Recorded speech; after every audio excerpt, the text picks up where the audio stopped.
नमस्कार दोस्तों, morning podcast में मैं सुदीप शाह आप सभी का हार्दिक स्वागत करता हूं। आज के पॉडकास्ट में हम निफ्टी और बैंक निफ्टी के महत्वपूर्ण लेवल्स की चर्चा करेंगे और साथ ही साथ कौन से सेक्टर्स और स्टॉक्स पर हमारा ध्यान होना चाहिए, हम इस पर भी बात करेंगे। पिछले सप्ताह जहां हमने सारे मेजर इंडेक्स जो कि Nifty 50, mid cap index, small cap index, ये सब में कंसोलिडेशन देखा था और वीकली बेसिस पर तकरीबन ये सब ½ % पॉजिटिव क्लोज हुए थे। वहीं पर बैंक निफ्टी ने अंडर परफॉर्म किया था और ½ % नेगेटिव क्लोज हुआ था वीकली बेसिस पर। मार्केट ब्रेथ को यदि हम देखें तो यहाँ पर एक अच्छा सुधार पाया गया था वीकली पर्सपेक्टिव से, जहाँ 6 अक्टूबर के वीकेंड पर 50 में से सिर्फ 15 स्टॉक्स अपने 20 डीएमए के ऊपर क्लोजिंग दे पाए थे। वहीं पर ये सप्ताह हमने देखा था कि 26 स्टॉक्स ने अपने 20 डीएमए के ऊपर क्लोजिंग दी है, तो ये एक पॉजिटिव है। पर हमारी नज़र डॉलर इंडेक्स और ब्रेंट क्रूड ऑयल प्राइसेस से हटनी नहीं चाहिए, जो कि अब फिर से एक बार बुलिश मोमेंटम में आ गए हैं। डॉलर इंडेक्स अब फिर से 106.40 के ऊपर ट्रेड कर रहा है और ब्रेंट ऑयल प्राइसेस भी $91 प्रति बैरल के ऊपर अब आ गए हैं। तो इसलिए हमें लग रहा है कि इंडेक्स में अगले कुछ दिनों तक कंसोलिडेशन हो सकता है। दोस्तों, पोजिशनली मुझे लगता है कि एक अच्छा बेस बन रहा है निफ्टी के लिए 19,450 से लेके 19,500 के आसपास। और जैसे अगस्त में हमने देखा था कि 19,250 से लेके 19,500 का एक ट्रेडिंग रेंज बन रहा था और काफ़ी वॉलीटिलिटी और नेगेटिव न्यूज़ के बावजूद निफ्टी 19,250 को तोड़ नहीं रहा था। वैसे ही मुझे लग रहा है अब 19,450 या 19,500 एक अच्छा सपोर्ट जोन बन जाएगा और निफ्टी अब यही 19,500 से लेके 19,850 के रेंज में ट्रेड करेगी। हालांकि ये रेंज के अंदर भी काफ़ी फ्लक्चुएशंस, काफ़ी वॉलेटिलिटी रहेगी, क्योंकि मैक्रो इकोनॉमिक फैक्टर्स थोड़े वॉलेटाइल हो रहे हैं, रिजल्ट रिएक्शंस आ सकते हैं। पर मार्केट का जो ओवरऑल टेक्सचर है वो पॉजिटिव है। और क्योंकि अगर आप देखें तो काफ़ी मिड कैप के जो अच्छे अच्छे स्टॉक्स हैं अब फिर से आउट परफॉर्म कर रहे हैं, इसलिए मुझे लग रहा है कि जो डिप्स आएंगे बीच बीच में उसे हमें एक बाइंग अपॉर्चुनिटी के तौर पे देखना चाहिए।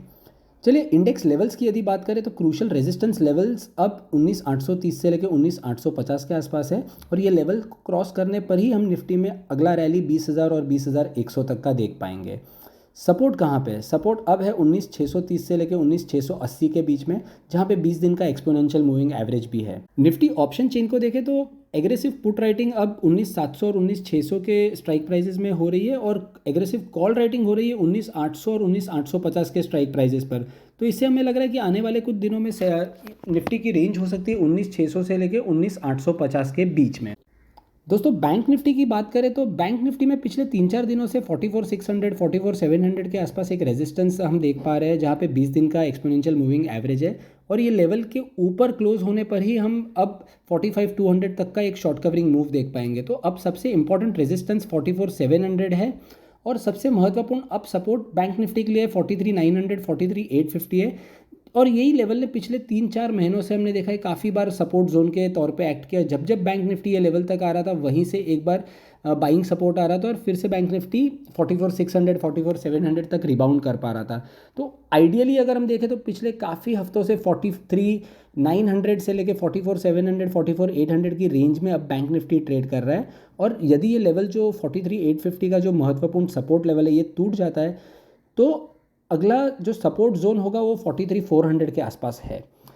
दोस्तों, बैंक निफ्टी की ऑप्शन चेन की ओर देखें तो एक महत्वपूर्ण ऑब्जर्वेशन ये है कि 44,400 44,500 और 44,600 के पुट्स में काफ़ी अनवाइंडिंग देखा गया है, जो ये दर्शाता है कि बुल्स अब अपना कॉन्फिडेंस लूज़ कर रहे हैं, क्योंकि बैंक निफ्टी काफ़ी दिनों से अब अपना 20 दिन का जो एक्सपोनेंशियल मूविंग एवरेज जो कि 44,600 और 700 के बीच में, इससे क्रॉस नहीं कर पा रहा है। ओवरऑल यदि हम ऑप्शन चेन को देखें तो 44,000 के पुट्स में और 44,600 के कॉल्स में मैक्सिमम राइटिंग है। तो इसके वजह से हमें लग रहा है बैंक निफ्टी के लिए अब आने वाले सेशंस में रेंज हो सकता है 43,800 से लेके 44,700 के आसपास। यदि 44,700 को बैंक निफ्टी क्रॉस कर पाता है और सस्टेन कर पाता है ये लेवल के ऊपर, तो अगला शॉर्ट कवरिंग मूव 45,200 तक का देख पाएंगे। सबसे महत्वपूर्ण ट्रिगर बैंक निफ्टी के लिए अब होगा HDFC बैंक के नंबर्स रिजल्ट्स, जो सोमवार को अनाउंसमेंट आएगा और इसी के बाद बैंक निफ्टी के लिए एक बहुत इंपॉर्टेंट ट्रेंड एस्टैब्लिश हो सकता है।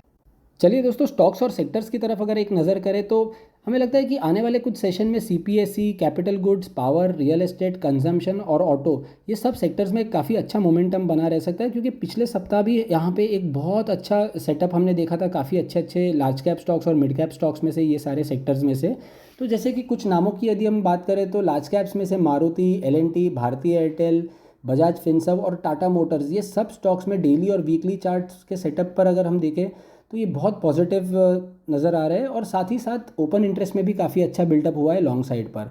मिड कैप स्टॉक्स की यदि बात करें तो Chola Finance, Tata Consumer, United Spirits, HDFC AMC और CDSL पर हमारी नज़र होनी चाहिए। FII डेटा की यदि बात करें तो FIIs ने शुक्रवार के सेशन में 300 करोड़ तक का बाइंग किया था और DIIs ने 100 करोड़ का सेलिंग किया था। ये बहुत छोटे नंबर्स है दोनों FIIs और DIIs के।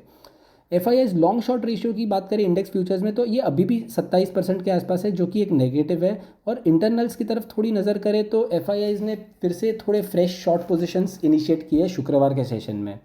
इंडेक्स फ्यूचर्स में FIIs ने 10,000 कॉन्ट्रैक्ट्स के करीब बेचे हैं।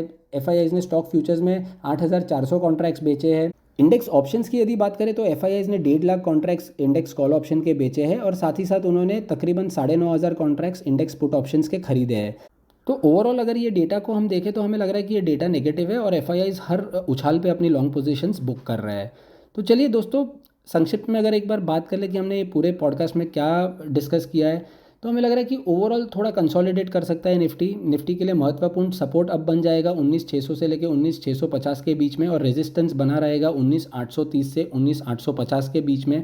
बैंक निफ्टी के लिए महत्वपूर्ण सपोर्ट अब 43,850 से लेकर 44,000 के बीच में है और रेजिस्टेंस रहेगा 44,600 से लेकर 44,700 के बीच में। और आज के सेशन में सबसे इंपॉर्टेंट ट्रिगर बैंक निफ्टी के लिए यही होगा कि HDFC बैंक के रिजल्ट्स आज अनाउंसमेंट होगा और उसके बाद बैंक निफ्टी का ट्रेंड एस्टैब्लिश हो सकता है। तो चलिए दोस्तों, आज के पॉडकास्ट में बस इतना ही। आप सभी का शुक्रिया ये पॉडकास्ट को नियमित सुनने के लिए और हमें इतना प्यार देने के लिए। उम्मीद है आप सभी को इससे अपने ट्रेडिंग डिसीजंस लेने में फ़ायदा होता होगा। Thank you all. Investment in securities market are subject to market risks. Read all the related documents carefully before investing.